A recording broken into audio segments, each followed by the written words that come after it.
4 তাকবীর হয় জানাজাতে।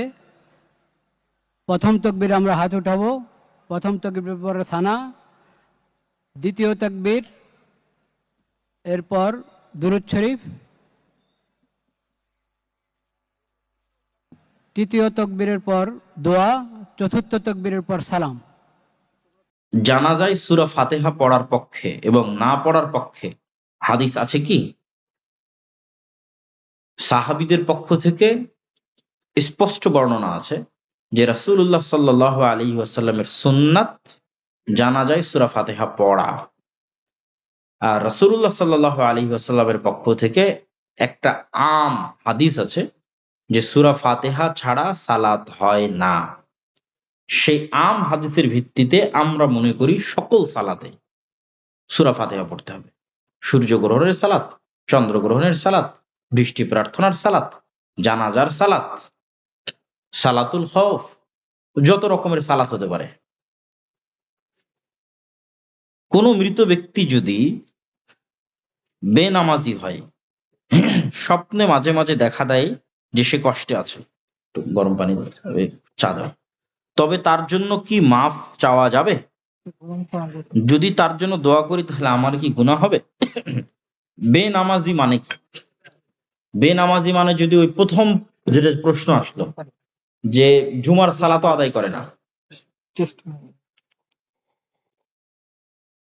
5 ওয়াক্ত সালাত আদায় করে না, কোনোদিনই নয়,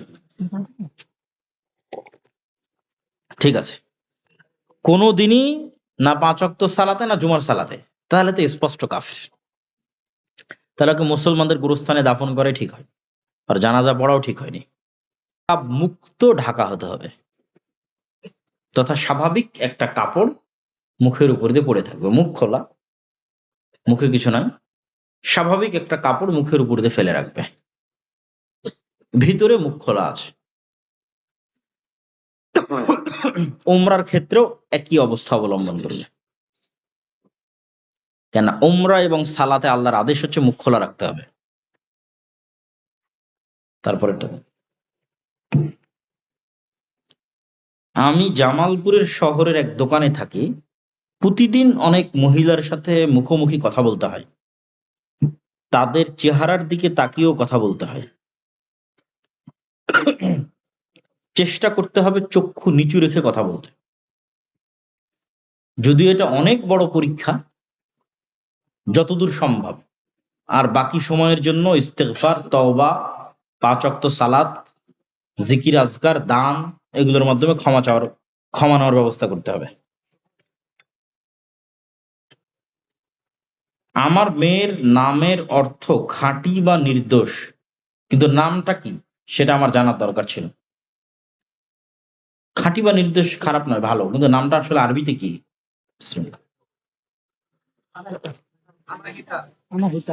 আনাহিতা, এই তো, এই নামের অর্থ তো আমি জানি না, দেখতে হবে।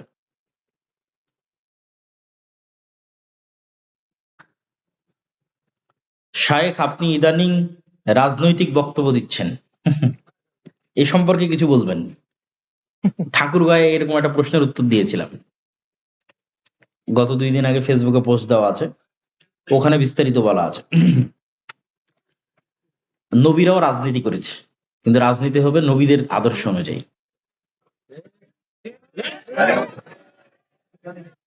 নবীদেরকে আল্লাহ সুবহানাহু ওয়া তাআলা বলেনি মূসা আলাইহিস সালাতু ওয়াস সালামকে যে তুমি মিশরের উমুক গ্রামে গিয়ে দাওয়াতি কাজ করো। কোথায় দাওয়াতি কাজ করো? ডাইরেক্ট ইযহাব ইলা ফিরআউন, ডাইরেক্ট ক্ষমতার মসনদে আঘাত, সোজা ফিরআউনের কাছে গিয়ে দাওয়াতি কাজ করো। ইব্রাহিম আলাইহিস সালাতু ওয়াস সালাম ডাইরেক্ট, তার পিতা আজরও মন্ত্রী, আর মন্ত্রী পরিষদের প্রধান তো নমরুদ। তো সব সময় নবীদের ফাইট হয়েছে তৎকালীন যুগের রাজা বাদশাদের সাথে। তো নবীরা এমন কি করলো যে রাজা বাদশাদের সাথে ফাইট হলো? তাহলে নবীদের রাজনীতি আমরা এখনো করতে পারিনি, আমরা তো, আমাদের জীবন তো আরাম আয়েশে পার হয়ে যাচ্ছে, তাই না? তো নবীদের দাওয়াত এবং নবীদের রাজনীতি আমাদের শিখতে এখনো দেরি আছে, বুঝতে এখনো দেরি আছে। তো আমি মনে করি যে আল আমরু বিল মারুফ ওয়ান নাহি আনিল মুনকার, সৎ কাজের আদেশ এবং অসৎ কাজে বাধা দেওয়া, এবং সেটা একদম সর্বোচ্চ পর্যায় থেকে সর্বনিম্ন পর্যায় পর্যন্ত এটা নবীদের দাওয়াতের একটা মানহাজ। আমাদের দাওয়াতেও বিপ্লব আসবে যদি আমাদের দাওয়াত নবীদের মতো নিঃস্বার্থ হয়। আমাদের দাওয়াত নিঃস্বার্থ নয়, এই জন্য আমাদের দাওয়াতে বিপ্লব আসে না, এই জন্য আমাদের দাওয়াতে ক্ষমতার মসনদ নড়ে না, এই জন্য আমাদের দাওয়াতে কেউ ধরে জেলখানে নিয়ে যায় না, কারণ আমাদের দাওয়াত স্বার্থপর। আর নবীদের দাওয়াত ছিল নিঃস্বার্থ, যা বলেছে ওইটাই বাস। এটা ফেরাউনের জন্য যা, সবার জন্য তা। নমরুদের জন্য যা, সবার জন্য তা। আবু জাহাল আবু সুফিয়ানের জন্য যা, সবার জন্যই তা। ফলত এখানে সমস্যা তৈরি হয় এবং হবে। তো ওই মানের দাওয়াত যদি আমরা নিঃস্বার্থভাবে দিতে পারি, তাহলে সেটাই নবীদের রাজনীতি, সেটাই নবীদের দাওয়াতি পদ্ধতি। আমি আমার জায়গা থেকে আমার জ্ঞান এবং বিবেকে কোনো স্বার্থকে চিন্তা করে, কোনো দুনিয়াবী স্বার্থকে চিন্তা করে কখনো কথা বলিনি। আল্লাহ সুবহানাহু ওয়া তাআলা যেন মরা পর্যন্ত না বলায়, আল্লাহুম্মা আমিন। মৃত্যু পর্যন্ত যেন আল্লাহ আমাদেরকে ঈমানের উপর অটল রাখে, আল্লাহুম্মা আমিন।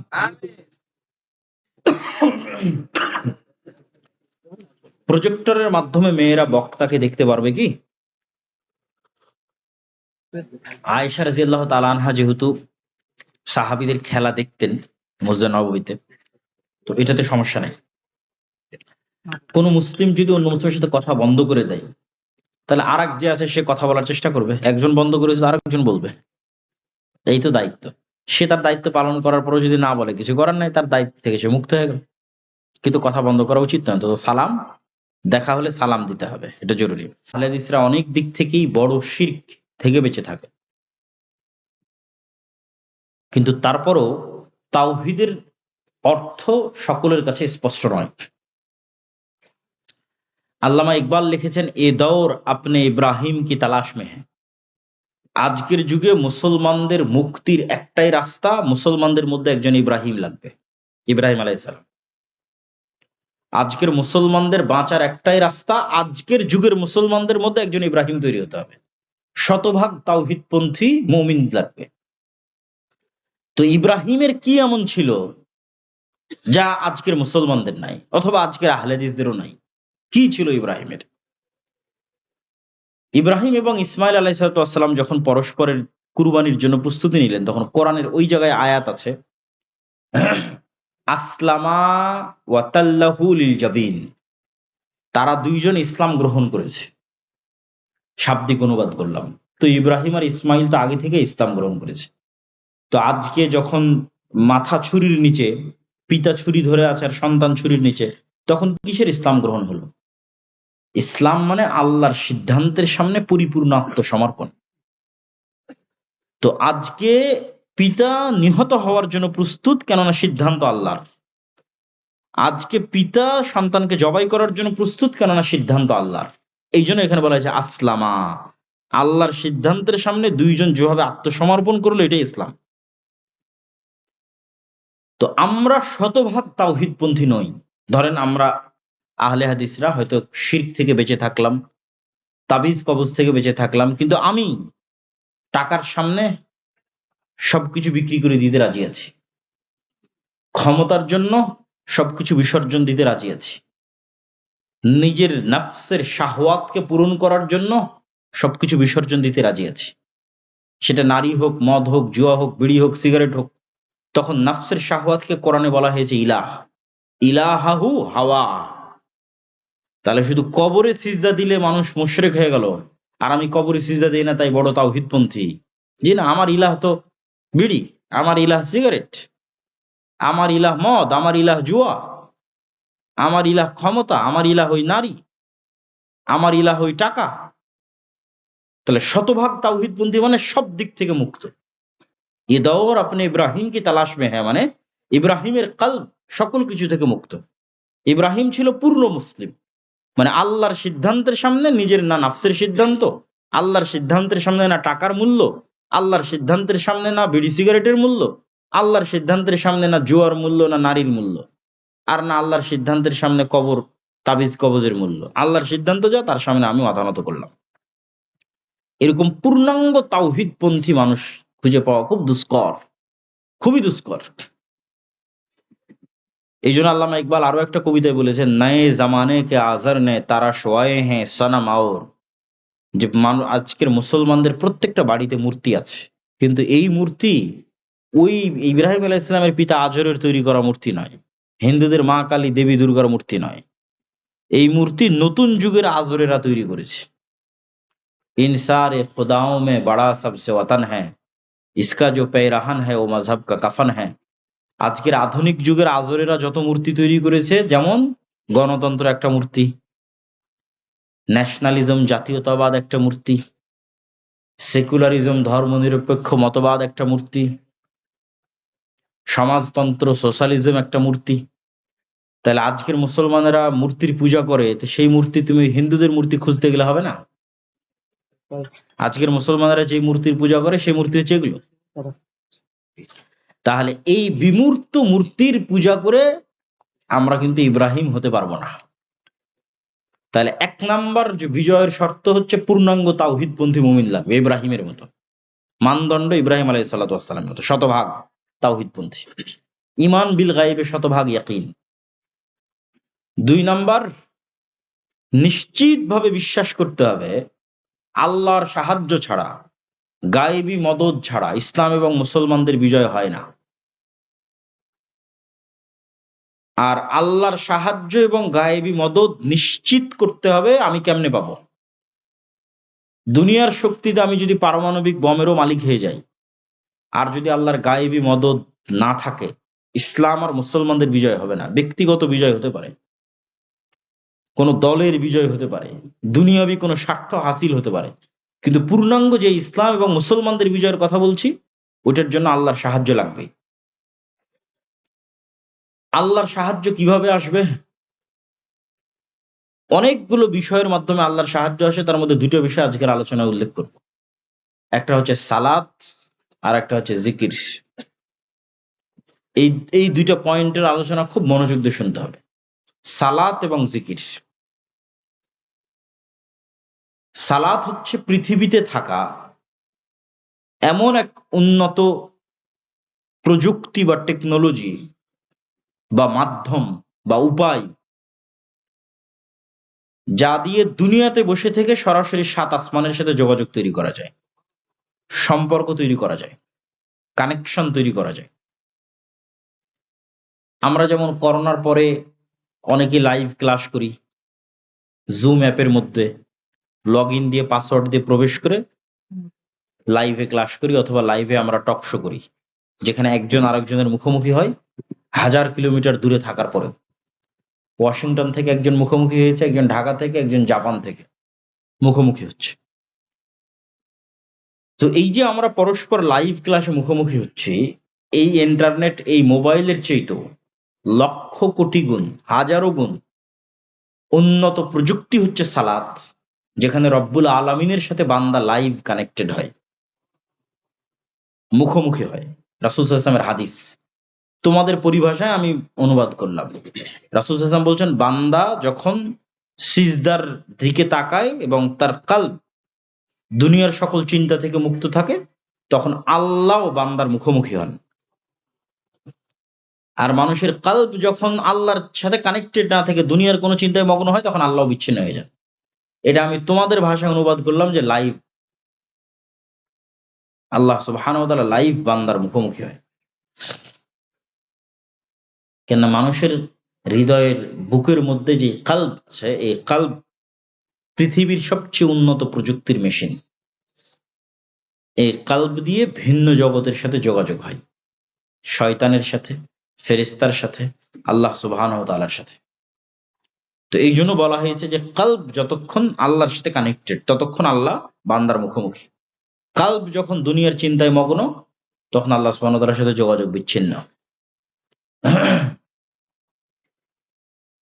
সালাতের বিষয়টা আরো বুঝিয়ে বলার জন্য, যেমন আমরা মোবাইল যখন অন করি, তখন মোবাইলে কিন্তু পাসওয়ার্ড দেওয়া থাকে।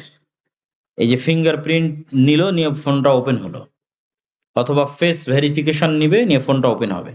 কেন এই ফোনে আগেই একটা ফেস দেওয়া আছে, যখন ফোন নেওয়া হয়েছে তখন সে আমার ফেস ডিটেক্ট করেছে, ডানে বামে উপরে নিচে কয়েকবার করে ফেস ডিটেক্ট করেছে।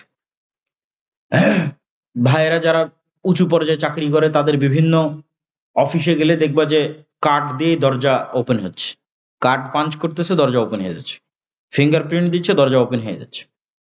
তো কল্পনা করো যে আমরা পৃথিবীর সবচেয়ে উন্নত প্রযুক্তির একটা দরজার সামনে দাঁড়িয়ে আছি, যে দরজার পাসওয়ার্ড এগুলোর চেয়ে তো হার্ড, শুধু fingerprint, face verification, password, card, এগুলোর চেয়ে তো টপ লেভেলের পাসওয়ার্ড ওই দরজার।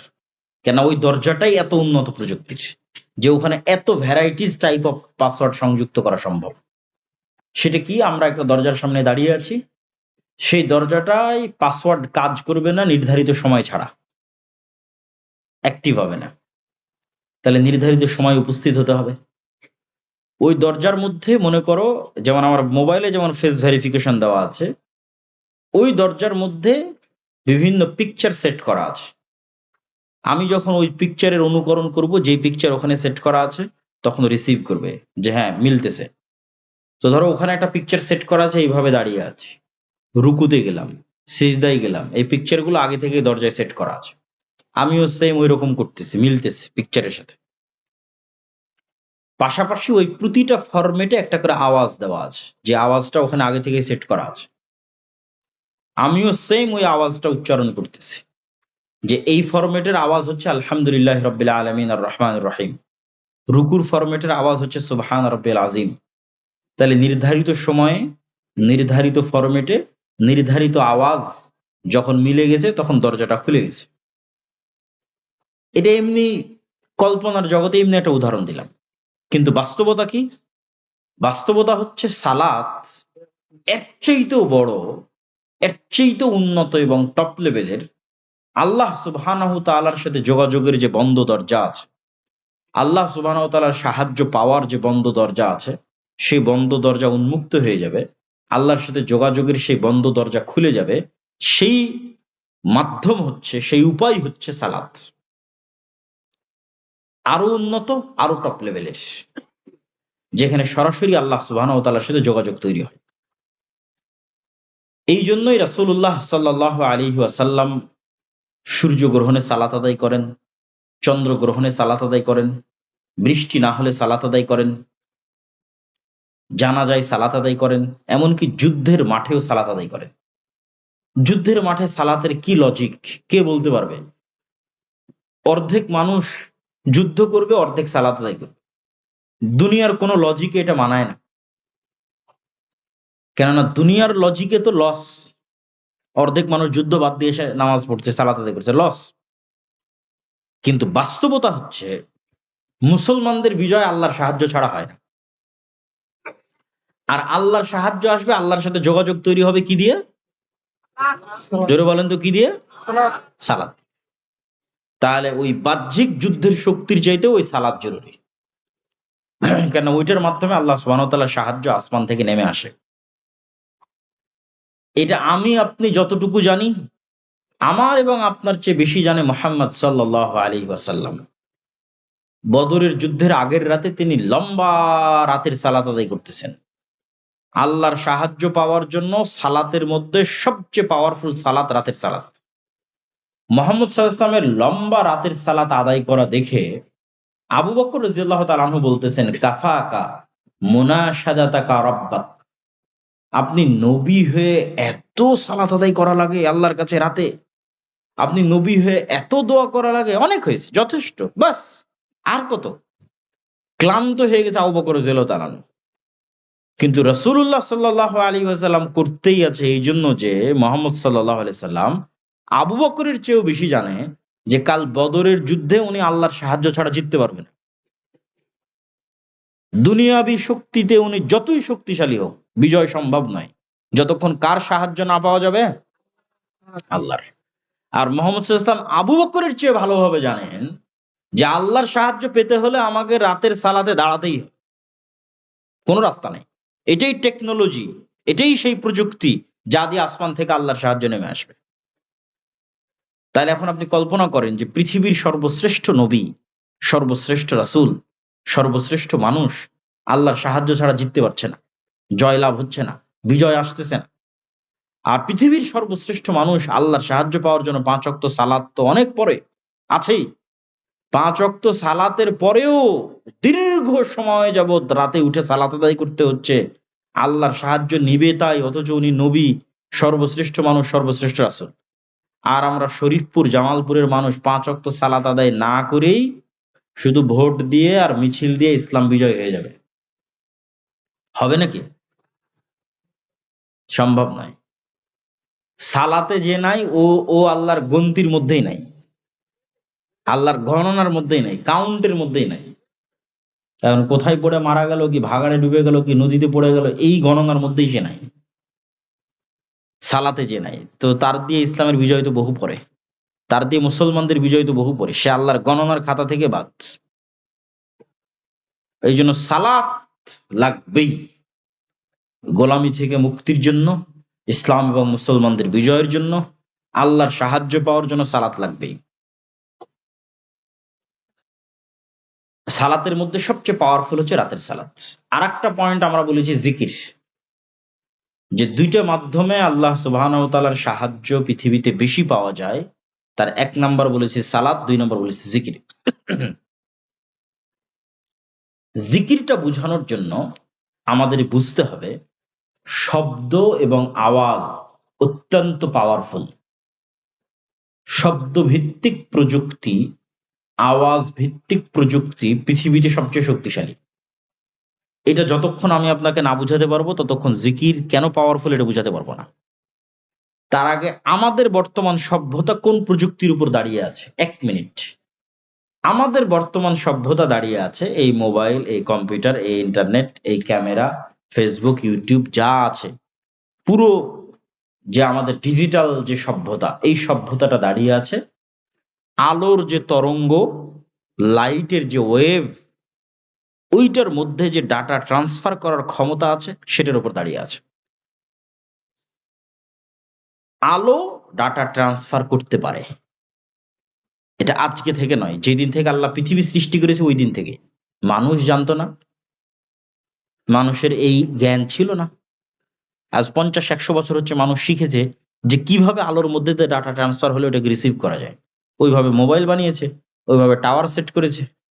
এই মোবাইলের সাথে তো আমার মুখের কোনো তার নাই, আবার ওই মোবাইলের সাথে টাওয়ারের তো কোনো তার নাই, এগুলো আলোর মধ্যে দিয়ে যাচ্ছে। আমার কথাটা আলোর মধ্যে দিয়ে, ওই মোবাইলের মধ্যে দিয়ে আমেরিকাতে লাইভ প্রচার হচ্ছে, এখান থেকে আলোর মধ্যে দিয়ে আমেরিকাতে যাচ্ছে, আলোর গতির সাথে, এবং আমার ভিডিওটাও। এবং এটার আরো চাক্ষুষ জ্বলন্ত উদাহরণ হচ্ছে, আপনি যদি আলোর চেয়ে বেশি গতি অর্জন করতে পারেন, যেটা মানুষের পক্ষে সম্ভব নয়, কিন্তু কল্পনা করেন যে মুহাম্মদ সাল্লাল্লাহু আলাইহি ওয়াসাল্লাম তো মেরাজে আলোর গতি ভেদ করে চলে গেছিল। তো আমরা যদি আলোর চেয়ে গতিশীল কোনো কিছু অর্জন করতে পারি, দিয়ে আজ থেকে 15 বছর পূর্বে যদি চলে যাই, আলো এবং সময় সেম, সময় আর আলো এক।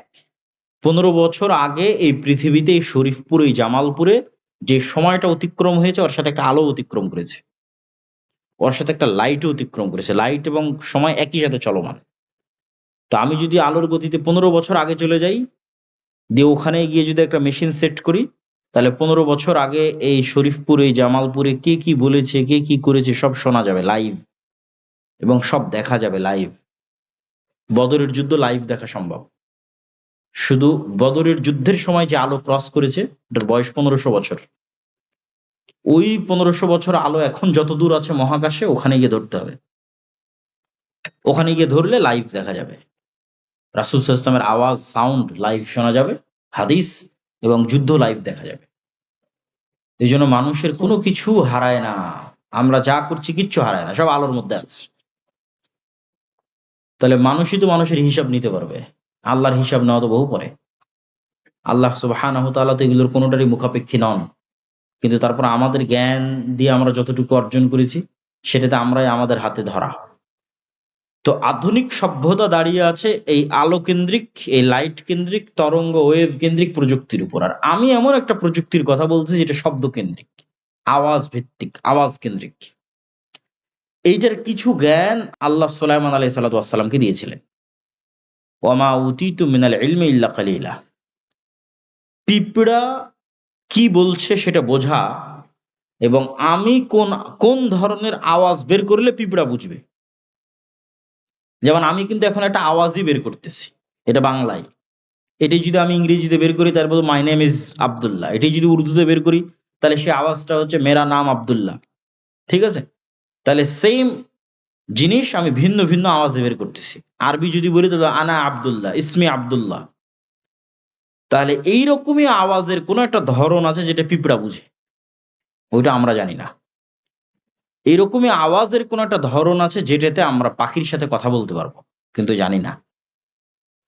এইটার কিছু জ্ঞান আল্লাহ সুলাইমান আলাইহিস সালাতু ওয়াস সালামকে দিয়েছিলেন। সুলাইমান আলাইহিস সালাতু ওয়াস সালামের যুগে যতগুলো ব্যতিক্রম ধর্মী ঘটনা আছে, তার মধ্যে একটা ব্যতিক্রম ধর্মী ঘটনা হচ্ছে বিলকিসের সিংহাসন, যে চোখের পলকে নিয়ে আসা হলো। তো বিলকিসের সিংহাসনের কথা যখন সুলাইমান আলাইহিস সালাতু ওয়াস সালাম বললেন কে নিয়ে আসতে পারবে, তখন ইফরিত নামে একজন জিন বলল, ক্বালা ইফরিতুম মিনাল জিন্নি আনা আতিকা বিহি ক্বাবলা আন তাকুমা মিন মাকামিক। আপনি যেখানে বসে আছেন যে চেয়ারে, এখান থেকে দাঁড়ানোর আগে আমি ওই বিলকিসের চেয়ার নিয়ে আসবো। এইটা সুলাইমান আলাইহিস সালামের পছন্দ হয়নি। আরেকজন বলল আল্লাযী ইনদাহু ইলমুম মিনাল কিতাব। আরেকজন যে মানুষ না জিন তার কোরআনে বলা নাই, এভাবে বলা আছে। আরেকজন বলল যার নিকটে ইনদাহু ইলমুম মিনাল কিতাব, কিতাবের জ্ঞান আছে। কিতাবের কি জ্ঞান আছে আল্লাহ ভালো জানে। সে বলল আপনার চোখের পলক পড়ার আগে বিলকিসের সিংহাসন এখানে উপস্থিত হবে। তো কি জ্ঞান থাকতে পারে আল্লাহ ভালো জানে। আমার ধারণা এবং কিছু মুফাসসিরেরও ব্যাখ্যায় এটা উঠে এসেছে যে তাকে যে ইলমুম মিনাল কিতাবের কথা বলা হচ্ছে, এই ব্যক্তি একজন মানুষ, সে জিন নয়। এবং এখানে গায়ের ক্ষমতার, শরীরের ক্ষমতার কথা বলা হয়নি, যে আমি গায়ের জোরে, শরীরের ক্ষমতার জোরে উড়ে গেলাম, গিয়ে সিংহাসন নিয়ে চলে আসলাম, এটা বলা হয়নি। মানুষ, জ্ঞানের ক্ষমতা, তার কাছে একটা বিশেষ জিকিরের জ্ঞান ছিল, যে জিকির, যে আওয়াজ উচ্চারণ করলে চোখের পলকে ওখান থেকে সিংহাসন ট্রান্সফার হয়ে এখানে নিয়ে আসা সম্ভব। ইনদাহু ইলমুম মিনাল কিতাব। তো আমরা আলোচনা করতেছি আওয়াজ ভিত্তিক প্রযুক্তি। আওয়াজ কেন পাওয়ারফুল? আল্লাহ সুবহানাহু ওয়া তাআলা পৃথিবী ধ্বংস করার জন্য যে সিস্টেম ডেভেলপ করেছেন, সেই সিস্টেম আওয়াজ ভিত্তিক। সেটা হচ্ছে ইসরাফিল বাঁশিতে ফু দিবে, সেখান থেকে আওয়াজ তৈরি হবে। এই আওয়াজে আসমান, জমিন, গ্রহ, নক্ষত্র, সূর্য সব ভেঙে চূর্ণ বিচূর্ণ হয়ে যাবে আওয়াজ। ঠিক পুনরুত্থানের জন্য আল্লাহ যে সিস্টেম তৈরি করেছেন, যে পৃথিবীর সব মানুষ, সব জিন, সব ফেরেশতা মৃত্যুবরণ করে শেষ। কুল্লু মান আলাইহা ফান ওয়া ইয়াবকা ওয়াজহু রাব্বিকা যুল জালালি ওয়াল ইকরাম। মালাকুল মউত, জিবরাইল সব মারা গেছে, কেউ নাই। তারপরে আল্লাহ পুনরুত্থান ঘটাতে চান, তখন পুনরায় ইসরাফিলকে তৈরি করে ইসরাফিলকে বাঁশিতে ফু দিতে বলা হবে, এবং ইসরাফিলের বাঁশির ফুয়ের আওয়াজে পৃথিবীর সব মানুষ যারা মারা গেছে আদম থেকে কিয়ামত পর্যন্ত সব কবর থেকে উঠতে থাকবে উলঙ্গ অবস্থায়, খালি পায়ে, এবং হাসরের দিকে যাত্রা শুরু করবে। আওয়াজ কেন পাওয়ারফুল, কেন শক্তিশালী? তার শেষ দলিল আল্লাহ সুবহানাহু ওয়া তাআলা কোরআন মাজিদে বলেন, ইউসাব্বিহু লিল্লাহি মা ফিস সামাওয়াতি ওয়া মা ফিল আরজ। এই আসমান এবং জমিন এবং তার মধ্যে যা কিছু আছে, জীব জন্তু, জড়বস্তু, জড় পদার্থ, কীট পতঙ্গ, পঙ্গপাল, এই চেয়ার, এই জামা কাপড়, এই প্যান্ডেল, আপনাদের গায়ে যার যত জামা আছে, মোবাইল, ক্যামেরা, যা আছে, ওই আউর, পোয়াল, ধুলিকণা, বালিকণা, জুতা, স্যান্ডেল, সব 24 ঘন্টা আল্লাহর তাসবিহ পাঠ করতেছে। বলেন আল্লাহু আকবার। তাহলে 24 ঘন্টা তারা আওয়াজ তৈরি করতেছে, আওয়াজ বের হচ্ছে, এই চেয়ার থেকে আওয়াজ বের হচ্ছে, এই কাপড় থেকে আওয়াজ বের হচ্ছে। শুনতে পাই না কেন? পিঁপড়া যে চলে আর আওয়াজ শুনতে পান? তো পিঁপড়া চললে আওয়াজ হয় না? আওয়াজ হয়। তো পিঁপড়া চলার আওয়াজ যেমন শুনতে পান না, তেমন এই কাপড় যে তাসবিহ পাঠ করতেছে এখান থেকে যে আওয়াজ বের হচ্ছে, এটা শুনতে পান না। এটাই শুধু ভয়ঙ্কর নয়, এর চেয়েও ভয়ঙ্কর। এই সব কিছু শুধু আওয়াজ তৈরি করতেছে না, বরং এরা আওয়াজ শুনতেও পারে, বুঝতেও পারে। সেটার দলিল রাসূলুল্লাহ সাল্লাল্লাহু আলাইহি ওয়াসাল্লাম বলছেন, মুয়াজ্জিন যখন আজান দেয় তখন যতদূর পর্যন্ত মুয়াজ্জিনের আওয়াজ যায় ততদূর পর্যন্ত জীবজন্তু, জড়বস্তু, জড় পদার্থ, কীট পতঙ্গ, পঙ্গপাল এরা সব ওই তাসবিহ, ওই জিকির বুঝে এবং কিয়ামতের মাঠে ওই তাসবিহ, ওই জিকির, ওই আজানের পক্ষে সাক্ষী দিবে।